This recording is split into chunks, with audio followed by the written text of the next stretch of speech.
रोक। पंजाब न्यूज में सभी दर्शकों का स्वागत है। देश विदेश में बैठे दर्शकों को नमस्कार, सत श्री अकाल। आज हमारे बीच हैं कथावाचक चित्रलेखा जो पूरी दुनिया में मशहूर हैं। तो आज हमारे साथ हैं। सबसे पहले जी आपका चैनल में बहुत बहुत स्वागत है जी। क्या कहना चाहोगे, जैसे आप पंजाब से नाम में आए हो, कैसा लगा? सबसे पहले ये जानेंगे। पंजाब गुरुओं की भूमि है, पंजाब संकीर्तन की भूमि है जी। तो अपने आप यहाँ के लोगों में भी एक श्रद्धा जन्म से ही उनमें प्राप्त होती है। तो वैसे तो मेरा पंजाब आना बहुत ज़्यादा नहीं होता है जी। लेकिन जब जब आना होता है, जहाँ भी कथा होती है, अच्छे लोग मिलते हैं, श्रद्धा से कथा सुनते हैं जी। तो यहाँ कथा चल रही है, लोग आ रहे हैं, बड़ी श्रद्धा से सुन रहे हैं, तो बहुत अच्छा है। तो मेन बात, जैसे आप पूरी दुनिया में प्रचार करते हो मद्भागवत कथा का, तो इसमें मुख्य जो ये संदेश आप देना चाहोगे, ये क्या श्रद्धालुओं को देना चाहोगे? क्या उनको ज्ञान लेना चाहिए? मुख्य जो ये बातें होती हैं।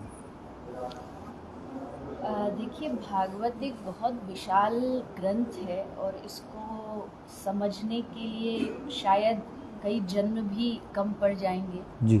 क्योंकि एक एक शब्द अपनाने योग्य है। जी। भागवत में लिखा है कि भागवत में कुछ भी त्यज्यांश नहीं है, मतलब ऐसा नहीं है जो आप ये कहो कि चलो ये छोड़ देंगे तो काम चल जाएगा। हर चीज़ श्रीमद् भागवत की जो है वो अपनाने योग्य। फिर भी अगर कोई चाहता है कि श्रीमद् भागवत का जो सार है वो मेरे जीवन में आए, तो मुझे यही लगता है कि आप जो भी कर रहे हैं, आप विद्यार्थी हैं तो पढ़ाई कर रहे हैं, आप बिजनेसमैन हैं तो आप अपना व्यवसाय कर रहे हैं, लेकिन इन सब के साथ साथ हमें अध्यात्म को लेकर के चलना चाहिए, भक्ति को लेकर के चलना चाहिए। अगर आपके जीवन में अध्यात्म है तो समझिए आपके जीवन में भागवत का सार है। जी जी।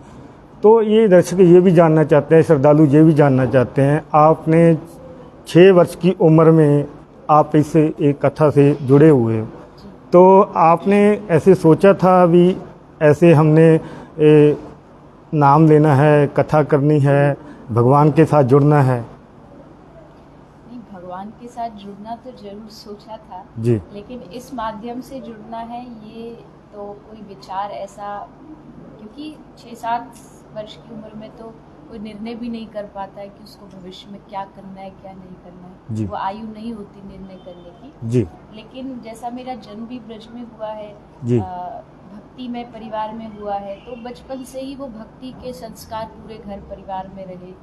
सब पहले से ही श्रीमद् भागवत कथा सत्संग संतों के यहाँ आते जाते थे, दादा दादी माता पिताजी, तो उनके साथ मेरा भी जाना होता था। जी। तो बस ठाकुर जी की कृपा हुई, गुरु सानिध्य मिला और माहौल मिला, जी। तो उसकी वजह से ठाकुर जी ने इस रास्ते पर प्रवेश। जैसे आपके सोशल मीडिया पे हमने वीडियो काफ़ी देखा है, तो उसमें आपने ये बात बोली है भी हमारा ऐसे हमने किसी से भी गुरु नहीं है हमारा कोई, इसमें जो कथावाचक से आप जुड़े हो तो आपका कोई गुरु नहीं है, आप शिष्य नहीं रहे किसी के, तो अपने आप कैसे मन में आया? तो इतनी मेरे गुरुदेव है, दीक्षा गुरु है जी।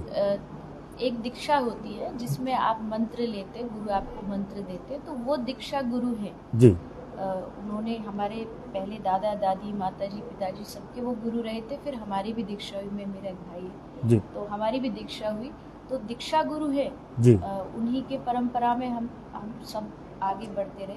शिक्षा गुरु एक नहीं कह सकती क्योंकि मैंने बहुत सारी चीज़ें बहुत सारे लोगों से सीखी है। सबसे पहले घर में अपने माता पिता दादा दादी, उसके बाद फिर हमारे गुरुजी, उसके बाद बहुत सारे संत हैं ब्रज में जिनसे कुछ ना कुछ हमेशा सीखने को। जी जी।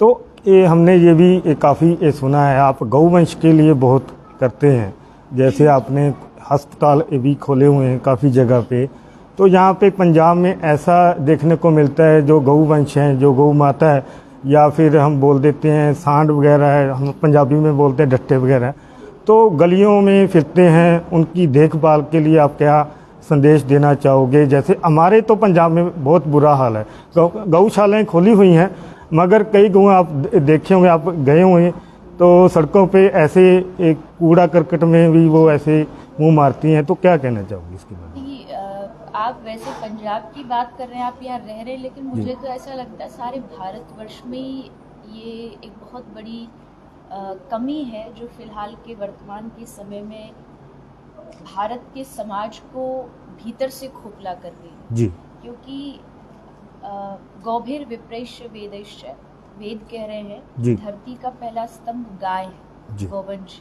जी अगर गौवंश असहाय हो जाएगा, गाय कटेगी, बैल कटेंगे, नदी कटेंगे, तो उससे कहीं ना कहीं धरती का जो एक बैलेंस है वो डगमगा जाएगा। क्योंकि धरती 7 स्तंभों पे खड़ी है, जी। उसमें पहला स्तंभ गाय बताया गया। जी गाय का मतलब आता पूरा गौवंश, जी। गाय के बछड़े भी, नंदी भी, बैल भी, सब। लेकिन आज जो देखा जा रहा है वो कहीं ना कहीं बहुत दुखद है जी। कि सड़कों पर घूम रहे हैं, प्लास्टिक खा रहे हैं। अभी यहाँ से आज ही जा रहे थे, बिल्कुल। नंदी के सींग पूरा घाव हुआ है। जी तो ये देखकर के बहुत पीड़ा होती है, लेकिन इसके लिए जिम्मेदार कहीं ना कहीं समाज के हम लोग ही हैं। जी कोई और बाहर से तो आया नहीं ये सब करने के लिए। जी हम समाज के लोगों ने ही अपने हाथ खड़े कर दिए, अपने दायित्व से पीछे हट गए, जिसका कारण ये रहा कि आज घरों से निकल के गाय सड़कों पर असहाय लावारिस घूम रही हैं। तो इसके लिए लोगों को ही जागरूक होना पड़ेगा। हर कथा में जितने भी लोग आते हैं मैं उनसे प्रार्थना करती हूँ, संकल्प लेने का निवेदन करती हूँ कि आप संकल्प लीजिए, आप गाय का दूध पिएंगे, आप सेवा करेंगे, पहली रोटी गाय को देंगे। तो ये जब एक जागरण लोगों में आएगा, जागृति आएगी, तब ही गौवंश बच सकता है। जैसे हमारे एक काऊ टैक्स भी ये सरकार ने लगाया हुआ है, तो काऊ टैक्स तभी लगाते हैं जब हम गौ माता को ये रक्षा कर सके, उनको संभाल सके। वो भी कोई असर नहीं पड़ रहा, तो सरकार को भी आप कुछ कहना चाहोगे इसके बारे में? बिल्कुल। देखिए, एक राजा का तो सबसे पहला दायित्व होता है जी कि वो ये ध्यान रखे कि उसकी प्रजा में सब लोग कैसे हैं, सबको न्याय जो है वो बराबर। हर जो राज्य होता है उसकी 3 व्यवस्था अच्छी होनी चाहिए: न्याय व्यवस्था, चिकित्सा व्यवस्था और शिक्षा व्यवस्था। जी ये 3 चीज़ ऐसी है जो चाहे गरीब हो, अमीर हो, नीचे वर्ग का हो, किसी भी जाति का, ये तीनों चीज़ सबको बराबर मिलनी चाहिए। और सिर्फ मानव ही नहीं, पशुओं में भी ये होना चाहिए जी उसकी पूर्ण चिकित्सा, उसको न्याय मिले, कहीं उसके साथ अत्याचार हो रहा है। जैसे भारत जैसे देश में अगर कत्ल खाने खोलने पर राजा सब्सिडी देगा, जी राज्य जो है केंद्र सरकार या कोई भी सरकार सब्सिडी देगी, तो इससे बड़ा कलंक हमारे देश के लिए क्या हो। जी तो ये चीज़ें जब तक राजा आगे नहीं आएगा, जब तक राज्य सरकारें आगे नहीं आएंगी, केंद्र सरकारें आगे नहीं आएंगी, तब तक इसको संभालना मुश्किल है। तो मुझे लगता है दोनों को ही अपना कर्तव्य निभाना चाहिए, प्रजा को अपना, राजा को। तो समाज प्रजा को क्या कहना चाहिए, क्या उपाय ऐसे करने चाहिए जो गौवंश को बचाया जा सके? पहली चीज तो ये है, अगर आप ऐसे स्थान पे रहते हैं जहाँ आप गाय रख सकते हैं, पाल सकते हैं, भगवान ने आपको सामर्थ्य दिया है,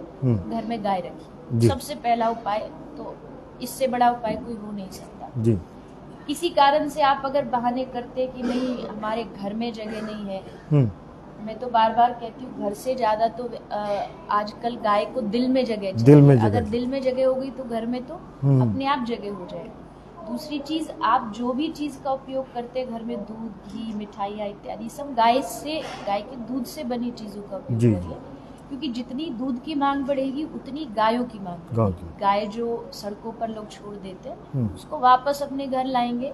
और तीसरी चीज, कृषि जो व्यवस्था है, किसानों को भी थोड़ा थोड़ा करके पुनः उस पद्धति पे आना पड़ेगा जो पहले हुआ करती थी। आज भारत बदल रहा है। आज आप देखिए, सादा जो मार्केट की नॉर्मल चीज़ है वो आपको 500 रुपए की मिलेगी, वहीं आप ऑर्गेनिक बोल दो तो वो 1500 की हो जाती है। जबकि भारत ने जीवन भर ऑर्गेनिक ही खाया है, ये कोई नया ट्रेंड नहीं आया। हमें लगता है ऑर्गेनिक व्यवस्था कोई विदेशियों ने भेज दी है जी।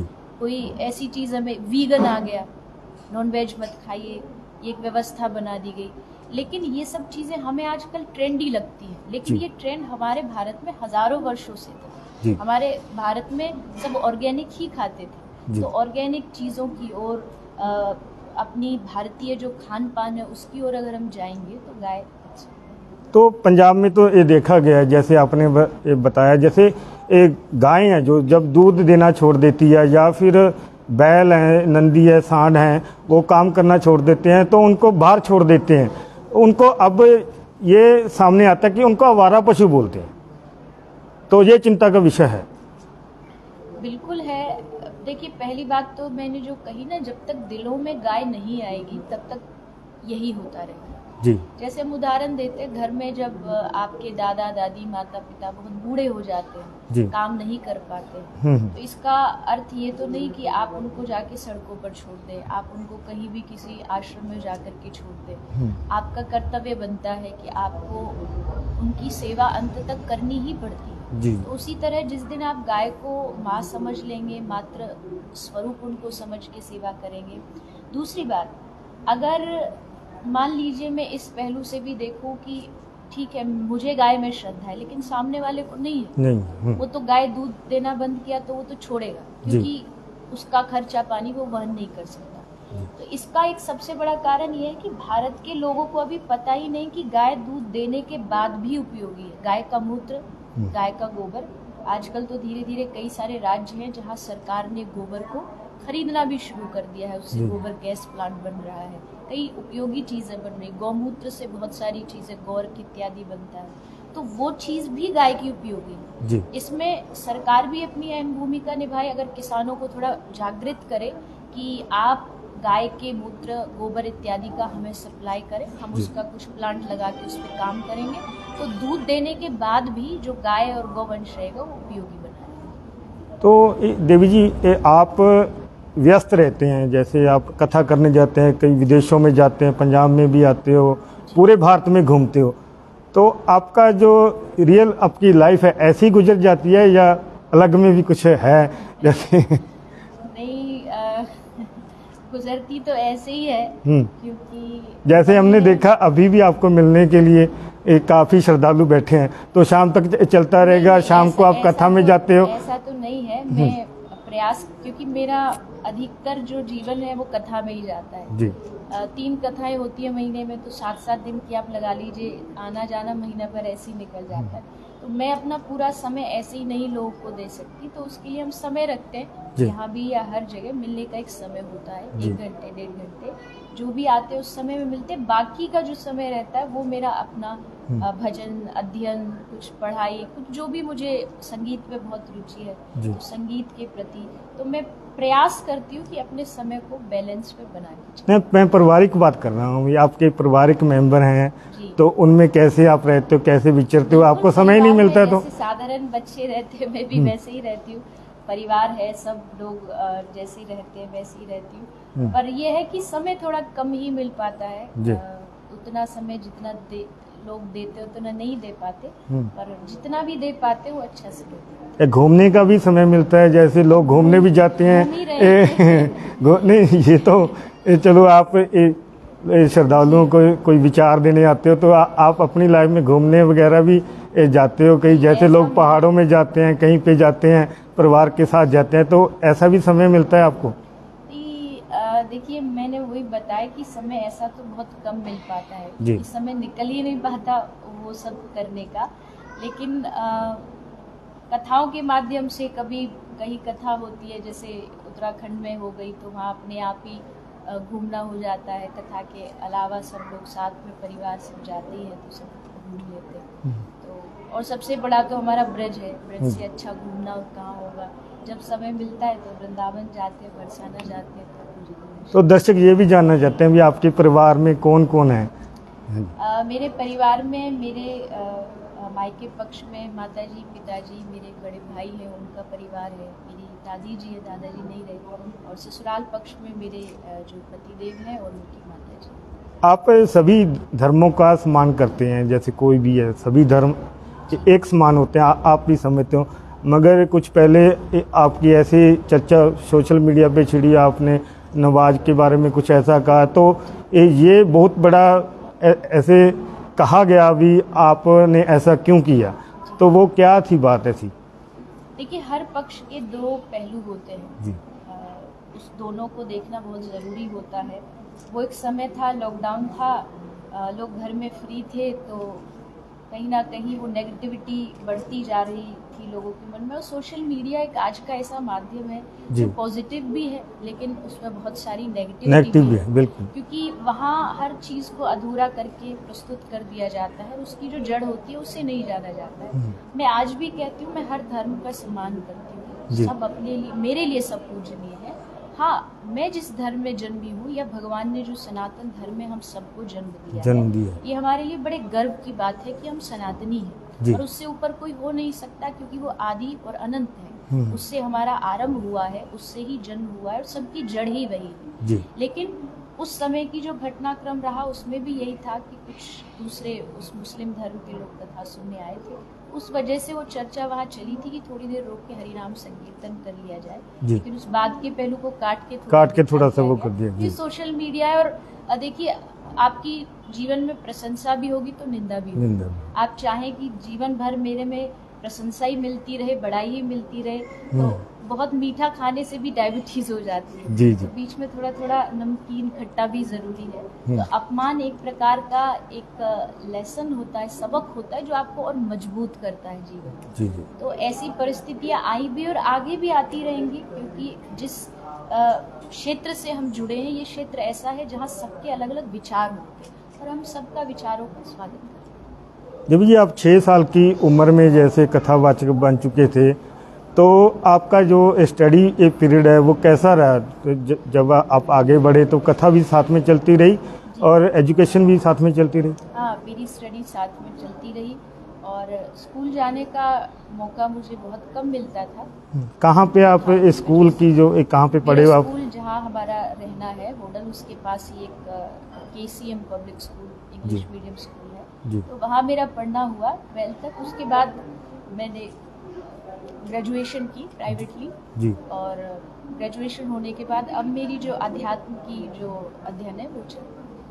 तो देवी जी, आप सनाम पंजाब में आए हो, 2-3-4 दिन हो गया, अब 10 तारीख तक आपने रहना है, तो श्रद्धालुओं को क्या आप मैसेज देना चाहेंगे खास तौर पे, क्योंकि आपको मिलने भी आते हैं, तो मिलके भी आपसे कुछ सुनना चाहते हैं, कथा में भी पहुँचते हैं?